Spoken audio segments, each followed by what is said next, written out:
বাংলাদেশের বিশেষ করে অন্তর্বর্তী সরকারের জন্য অত্যন্ত স্বস্তির খবর হচ্ছে ইন্টারন্যাশনাল ল্যান্ডিং এজেন্সি আন্তর্জাতিক মুদ্রা তহবিল কিংবা আইএমএফের সঙ্গে ঋণের অর্থ ছাড় প্রশ্নে একটি সমঝোতা হয়েছে। সরকার এবং আইএমএফের স্টাফ লেভেলে একটা এগ্রিমেন্ট হয়েছে এবং তারা সম্মত হয়েছে যে চতুর্থ এবং পঞ্চম কিস্তির যে অর্থ অনেক দিন ধরে আটকে আছে এবং যেটি পাওয়ার জন্য সরকার বেশ দেন দরবার করছিল সেটি ছাড় করা হবে। শুধু তাই নয়, সরকার বাড়তি কিছু অর্থ চেয়েছিল, $762 মিলিয়ন অতিরিক্ত ঋণ সহায়তা, সেটিও দিতে আইএমএফ সম্মত হয়েছে। আইএমএফের বোর্ড মিটিংয়ের অ্যাপ্রুভাল সাপেক্ষে সরকার এই অর্থের ছাড় পাবে, এমনটি আইএমএফের পক্ষ থেকে একটি প্রেস বিজ্ঞপ্তির মাধ্যমে জানানো হয়েছে।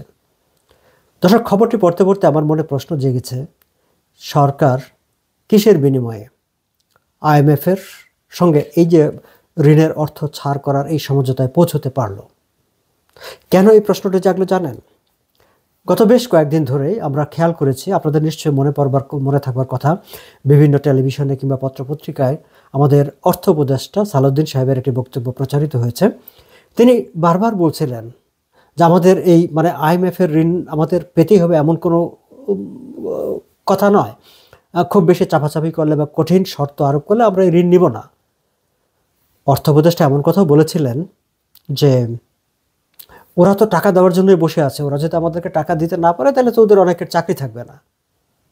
শুধু যে অর্থ উপদেষ্টাই কথাটি বলেছিলেন তাই না, প্রধান উপদেষ্টার অর্থনীতি বিষয়ক বিশেষ সহকারী আনিস সাহেব তিনিও কিন্তু একই কথা বলেছিলেন। তিনি তো একেবারে স্পষ্ট অনেকটা ঘোষণায় দিয়ে ফেলেছিলেন যে ওরা যদি বেশি বাড়াবাড়ি করে, বেশি চাপাচাপি করে, আমরা আইএমএফ থেকে বেরিয়ে চলে আসবো, আইএমএফের ঋণ আমরা নিব না। এখন আইএমএফের ঋণ চুক্তি থেকে বেরিয়ে আসা সম্ভব কিনা বা বাংলাদেশ আইএমএফের এই সহযোগিতা ছাড়া কি করতে পারবে কি পারবে না, সেগুলো নিয়ে আমাদের বিশেষজ্ঞদের মধ্যে ভিন্ন মত ছিল। তারা এগুলো নিয়ে কথাবার্তা বলেছেন, আমিও আলাদা করে এই বিষয়ে ভিডিও করেছি। কিন্তু আমাদের গভর্নরও বিভিন্ন সময় বলেছেন একেবারে খুব জোরালোভাবে যে আমাদের অবস্থা এতটা খারাপ না যে আইএমএফের ঋণ আমাদের নিতেই হবে। অর্থ উপদেষ্টা সালাউদ্দিন সাহেব আরও একটি কথা বলেছিলেন যে আইএমএফের প্রধান যেই শর্তগুলো আছে তাদের মধ্যে অন্যতম একটি শর্ত, আইএমএফের অনেকগুলো শর্তই সরকার মেনে নিয়েছে এবং অনেক ক্ষেত্রেই আইএমএফ এবং সরকারের মধ্যে মোটামুটি একটা সমঝোতা পৌঁছে গিয়েছিল বেশ আরও আগেই। কিন্তু কিন্তু ফরেন এক্সচেঞ্জ রেটটাকে ফ্রি করে দেওয়া, বাজার ভিত্তিক করে দেওয়া, সেটির ক্ষেত্রে বাংলাদেশ আপত্তি জানাচ্ছিল এবং সেটি নিয়ে আমাদের অর্থ উপদেষ্টা একাধিকবার বিভিন্ন মিডিয়ায়, সাক্ষাৎকারে, বক্তৃতায় বিভিন্ন সময় বলেছেন যে আমরা মার্কেটকে ওপেন করে দিয়ে, ফরেন এক্সচেঞ্জ মার্কেটকে, বিনিময় হারকে উন্মুক্ত করে দিয়ে কি দেশটাকে শ্রীলঙ্কা বানিয়ে ফেলবো নাকি, পাকিস্তান বানিয়ে ফেলবো নাকি। পাকিস্তান এবং শ্রীলঙ্কা বিভিন্ন সময়ে তারা তাদের ফরেন এক্সচেঞ্জ মার্কেটকে ওপেন করে দিয়েছিল এবং তারপরে তারা বিপর্যয়ের মধ্যে পড়েছে, সেই সব দেশের অর্থনীতিতে বিপর্যয় ঘটেছে। তাহলে এই যে আমরা দেখলাম যে গতকালকেই বাংলাদেশ ব্যাংকের গভর্নর, তিনি বর্তমানে বিদেশে অবস্থান করছেন, মিডল ইস্টার্ন একটি কান্ট্রিতে, সেখান থেকে ভার্চুয়াল সাংবাদিক সম্মেলনের মাধ্যমে তিনি ঘোষণা দিয়েছেন যে বাংলাদেশ ফরেন এক্সচেঞ্জ রেজিমে প্রবেশ করলো। বাংলাদেশের বৈদেশিক মুদ্রার যে বিনিময় হার সেটি এখন বাজার নির্ধারণ করবে, সরকার কিংবা কেন্দ্রীয় ব্যাংক নির্ধারণ করে দিবে না। দর্শক, এখন প্রশ্ন জাগে যে তাহলে এই যে সালাউদ্দিন সাহেব যে কথাটি বলেছিলেন যে আমরা মার্কেটটাকে ওপেন করে দিয়ে কি দেশকে শ্রীলঙ্কা বানিয়ে ফেলবো, পাকিস্তান বানিয়ে ফেলবো, তাহলে এখন হঠাৎ এমন কি ঘটলো যে সরকার সেই জায়গা থেকে বেরিয়ে এসে আইএমএফের ঋণের অর্থ পাওয়ার জন্য তাদের শর্ত মেনে নিয়েই বাজার একদম ওপেন করে দিলেন? একই সঙ্গে তারা জাতীয় রাজস্ব বোর্ডকে বিলুপ্ত ঘোষণা করে দিয়ে সেখানে দুটি বিভাগ করেছেন, সেটি নিয়ে সেখানে আন্দোলন হচ্ছে, সেটি নিয়ে বিতর্কের যথেষ্ট সুযোগ আছে, সেটি নিয়ে আমি আশা করি আলাদাভাবে কথা বলবো। শুধু আজকে এইটুকু বলতে চাই যে আইএমএফের শর্ত অনুসারে বাংলাদেশ সরকার মধ্যরাতে ঘোষণা দিয়ে জাতীয় রাজস্ব বোর্ডকে বিলুপ্ত ঘোষণা করে দুটি বিভাগ করে দিয়েছে। সরকার বলছে যে তারা পলিসিটাকে একদিকে নিয়ে গেছে এবং অ্যাডমিনিস্ট্রেশনকে আরেক দিকে নিয়েছে। কিন্তু আপনি যদি ইভেন ওয়েস্টার্ন ওয়ার্ল্ডের দিকে তাকান, পৃথিবীর কোথাও জাতীয় রাজস্ব ব্যবস্থাপনা, জাতীয় রাজস্ব বোর্ড, রেভিনিউ এজেন্সি ঠিক এইভাবে বিভাজিত না। প্রত্যেকটি দেশেই জাতীয় রাজস্ব বোর্ডের বাড়তি কিছু ক্ষমতা থাকে, অনেকটা ইন্ডিপেন্ডেন্ট এজেন্সির মতো তারা কাজ করে এবং একটি অর্গানাইজেশনে কাজ করে। তবে কানাডা, আমেরিকা বা যুক্তরাষ্ট্র, ওয়েস্টার্ন কান্ট্রিগুলোতে যেটি বিভাজন আছে সেটি হচ্ছে জাতীয় রাজস্ব বোর্ড, রাজস্ব, ট্যাক্সেস, এইসব বিষয়গুলো নীতি বাস্তবায়ন যেমন রেভিনিউ এজেন্সির কাছে থাকে, কিন্তু কাস্টমসটা সেটি আলাদা করে থাকে, সেটি ভিন্ন। তারা বর্ডার রিলেটেড অনেকটা হোম মিনিস্ট্রির আওতায় অনেক স্বতন্ত্রভাবে তারা কাজ করে। ফলে বাংলাদেশে হয়তো সেটি একটি ভালো সংস্কার হতে পারতো যে আপনি কাস্টমসটাকে আলাদা করে দিলেন এবং রেভিনিউ পোর্শনটাকে আলাদা করে দিলেন, কিন্তু সরকার যেটি করছে সেটি কতটা যুক্তিসঙ্গত হয়েছে, কতটা বুদ্ধিদীপ্ত হয়েছে সেগুলো নিয়ে আলোচনা করা যায়। নিশ্চয়ই আমরা সামনের দিন কখনো আলোচনা করব। কিন্তু মূল যে সমস্যাটি ছিল সেটি ছিল বৈদেশিক মুদ্রার যে ফরেন এক্সচেঞ্জ মার্কেটটাকে ওপেন করে দেওয়া, যেটি আমাদের সরকার করতে চায়নি। তারা বলেছিলেন যে না, এটি করলে তো ওটা পাকিস্তান হয়ে যাবে, শ্রীলঙ্কা হয়ে যাবে। আবার একই সঙ্গে দেখেন একটা কন্ট্রাডিক্টরি, বিভিন্ন সময় গভর্নর কিংবা সরকারের বিভিন্ন পর্যায় থেকে অনেক বড় বড় কথা বলা হয়েছে যে না, আমাদের অর্থনীতি আসলে এমন একটা জায়গায় যে মানে কোনো কিছু নিয়ে আমাদের ফরেন এক্সচেঞ্জ রিজার্ভ, তারপর এক্সপোর্ট, সব কিছু মিলে আমাদের অর্থনীতি এত শক্ত একটা জায়গায় আছে যে কোনো সমস্যাই নাই। তখন অনেক বিশ্লেষকরা, অনেক অর্থনীতিবিদরা প্রশ্ন তুলেছিলেন যে আমাদের অর্থনীতি যদি সত্যি এত শক্ত ভিত্তির উপর থাকে তাহলে তো ওপেন মার্কেট করে দিতে কোনো সমস্যা নাই। সরকার আবার সেটিও মানেনি। ফলে এই যে একটা কন্ট্রাডিকশনের ভিতর দিয়ে সরকার এগিয়ে গেছে। আপনারা খেয়াল করবেন যে বর্তমান সরকার ইনক্লুডিং চিফ অ্যাডভাইজার অর্থনীতির ব্যাপারে তারা এক ধরনের একটা গিমিক তৈরির চেষ্টা করেন, অনেক ফুলানো ফাপানো বড় বড় কথা বলেন, বড় বড় স্লোগান দেওয়ার চেষ্টা করেন, which is far far beyond from the reality, বাস্তবতার সঙ্গে যার কোনো মিল নেই। দেখেন সরকার বারবার বলে বেরিয়েছে, আমরা শুনেছি যে আমাদের মানে বৈদেশিক মুদ্রা নিয়ে কোনো সংকট নাই, আমাদের কোনো ফাইন্যান্সিয়াল ক্রাইসিস নাই, আমাদের ইকোনমিতে কোনো ক্রাইসিস নাই। কিন্তু আমরা কিন্তু জানতাম না, আমরা জানতাম যে সরকার মানে চতুর্থ এবং পঞ্চম কিস্তির অর্থ ছাড় পাওয়ার জন্যই শুধু চেষ্টা করছে।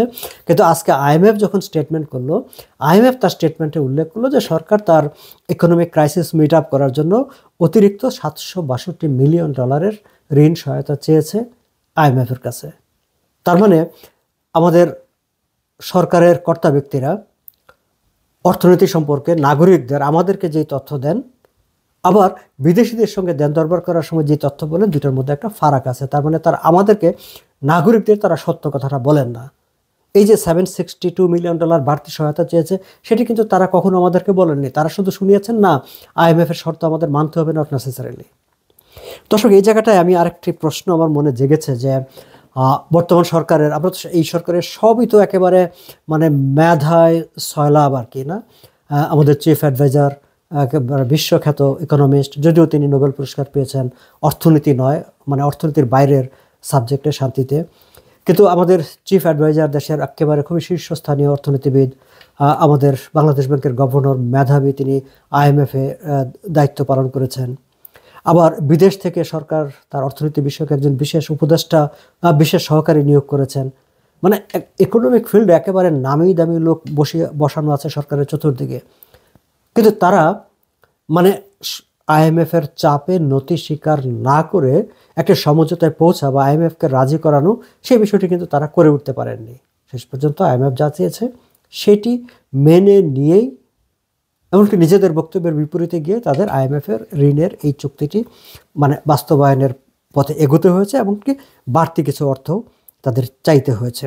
সরকার আশা প্রকাশ করছেন যে জুন মাস নাগাদ তারা এই $1.3 বিলিয়ন প্লাস তাদের যে অতিরিক্ত চাহিদা $762 মিলিয়ন সেটি তারা পাবেন, যেটি আইএমএফ বলেছে যে তারা subject to approval from their executive board meeting.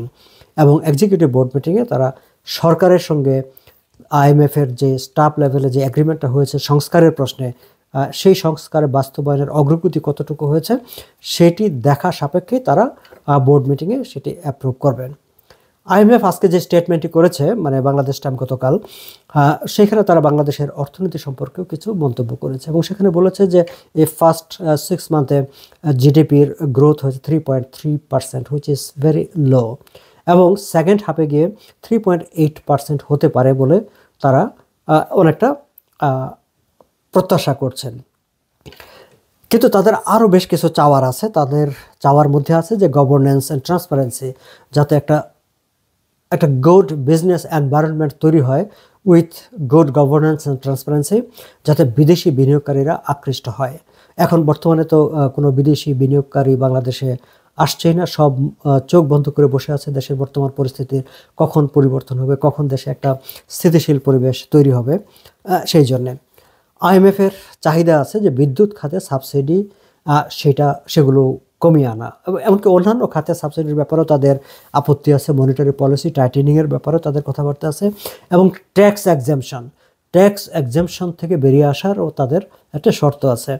এই জায়গাটা আমার খুব ইন্টারেস্টিং মনে হয়েছে দর্শক, যে আইএমএফ যখন ট্যাক্স এক্সামশনের কথা বলছে যে আপনি কাদেরকে কর অব্যাহতি দিচ্ছেন, কাদেরকে কর অবকাশের সুবিধা দিচ্ছেন, সেগুলোকে আসলে নিয়ন্ত্রণ করতে হবে।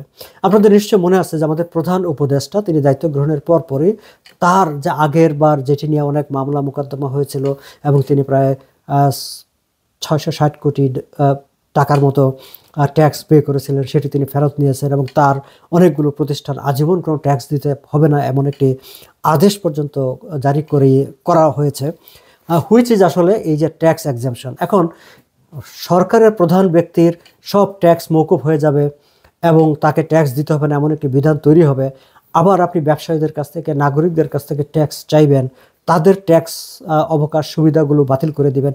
এটা একটা কন্ট্রাডিক্টরি হয়, এটি নিয়ে একটা নীতিগত প্রশ্নও কিন্তু উঠে। যাই হোক, আইএমএফ অবশ্য এইসব বিষয় নিয়ে কথা বলেনি, তাদের স্বাভাবিক কথা যে stream lining of tax exemption এবং কন্টেনিং নন এসেনশিয়াল এক্সপেন্ডিচার, তারা বলছে যে মনিটারি পলিসিটাকে আরও টাইটেনিং করতে হবে, ব্যাংকিং খাতকে একটা ট্রান্সপারেন্সির মধ্যে আনতে হবে। সো আমরাও চাইবো যে সরকার জুন মাসের মধ্যে বা আইএমএফের পরবর্তী বোর্ড মিটিংয়ে এই যে সরকারের যেই তহবিল, তারা ঋণের যে কিস্তি আইএমএফ থেকে পাবার যে সম্ভাবনা তৈরি হয়েছে বা সমঝোতা হয়েছে, সেগুলো তারা পাবেন এবং অর্থনীতিকে তারা একটা গতিশীল পথে নিয়ে যাবেন। তবে আমি এটুকু একটু বলতে চাই যে মানে এটা অন্তর্বর্তী সরকার এবং সব শিক্ষিত উচ্চশিক্ষিত লোকজন বিভিন্ন দায়িত্বে আছেন, তাদের নাগরিকদের সামনে আসলে অহেতুক মানে যেটাকে আমরা খাস বাংলায় বলি চাপাবাজি করাটার কোনো আসলে দরকার নাই। যেটা রিয়েলিটি সেটি বলাটাই ভালো। সেটি তারা টেবিলে বসে বিদেশিদের যে কথাটি বলেন, নাগরিকদেরও সেই কথা জানবার অধিকার আছে, নাগরিকদেরও সেই তথ্যটি জানানো দরকার। এবং এখন যদি বাংলাদেশ সত্যি এই এক্সচেঞ্জ মার্কেট ওপেন করে দেওয়ার পর পাকিস্তান কিংবা শ্রীলঙ্কা না হয়ে যায়, তাহলে তার আগের বক্তব্যগুলো তিনি কেন বলেছিলেন বা এখন কেন এমন পরিবেশ তৈরি হয়েছে যে আসলে এক্সচেঞ্জ রেট ফ্রি করে ওপেন করে দেওয়ার পরেও বাংলাদেশ পাকিস্তান কিংবা শ্রীলঙ্কা হবে না, কী এমন পরিবর্তন হয়েছে, সেই ব্যাপারেও আমার মনে হয় যে আমাদের অর্থ উপদেষ্টা আমাদেরকে একটি ব্যাখ্যা দিবেন। দর্শক, আজ এ পর্যন্তই, ভালো থাকবেন।